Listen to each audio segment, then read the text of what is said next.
Hi, I'm Norman Cabrera with the Stan Winston School of Character Arts. Welcome to Sculpting Monster Mask Part 1.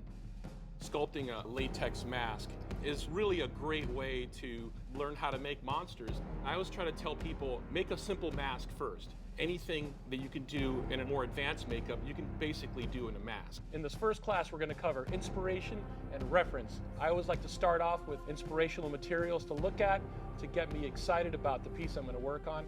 I'll also show you anatomy reference, which I feel is really, really important. When sculpting anything, always refer back to anatomy and reference. Then I'm going to prepare the tools and materials to show you what you need to make your mask. Then we're going to go straight into blocking out primary forms. That's the most important thing. How does this thing read? How does it play from a distance? Before we get into details, before we get into any secondary forms, we want to make sure we work all those steps out. We have a lot to cover, so let's jump right in.